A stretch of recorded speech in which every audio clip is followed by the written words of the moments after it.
Iran और उसके proxy संगठन हिजबुल्लाह और हुती भी अपने हमलों को नई गति दे रहे हैं। आज हिजबुल्लाह ने दक्षिणी लेबनान में इजराइल की सेना पर हमले किए, जिसमें इजराइल के आर्मर्ड पर्सनल कैरियर को निशाना बनाया गया। इसका एक वीडियो भी जारी किया गया है।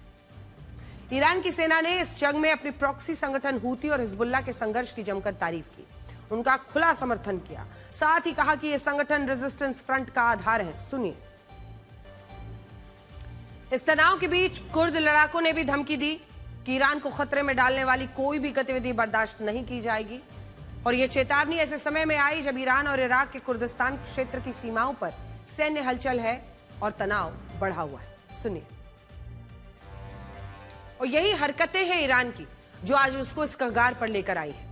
अपने प्रॉक्सीज, हुती, हिजबुल्लाह, हमास, इराकी मिलिशिया, इन सब के जरिए जो वो प्रॉक्सी वॉर झेल करता रहा है इजराइल के खिलाफ, उसी की वजह से आज ये स्थिति बनी है कि इजराइल उसका जानी दुश्मन है, क्योंकि वो इजराइल में आतंकी हमले कराता है।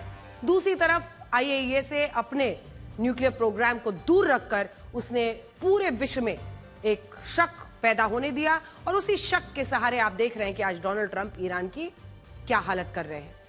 अब आपको बताते हैं कि इजराइल के हमलों से बचने के लिए ईरान के सैन्य अधिकारियों ने कैसे चलता फिरता कमांड सेंटर बना लिया है।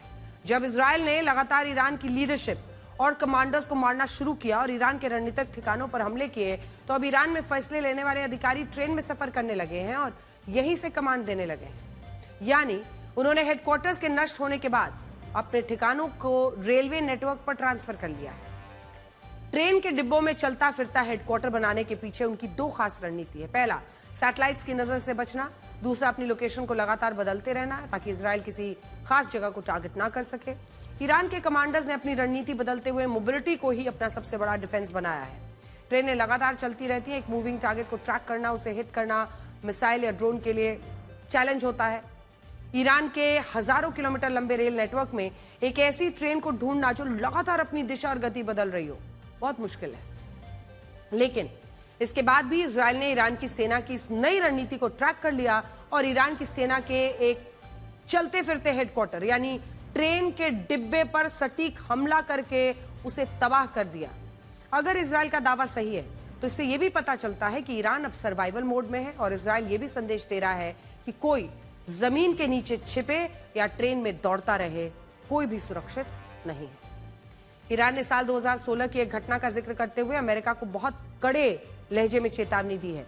अफगानिस्तान में ईरान के कॉन्सुलेट के सोशल मीडिया हैंडल से एक वीडियो पोस्ट किया गया जिसमें अमेरिका के नौसैनिकों की गिरफ्तारी की याद दिलाई गई। 12 जनवरी 2016 को ईरानी रेवोल्यूशनरी गार्ड कॉर्प्स ने फारस की खाड़ी में सीमा उल्लंघन के आरोप में 10 अमेरिकी सैनिकों को हिरासत में लिया था।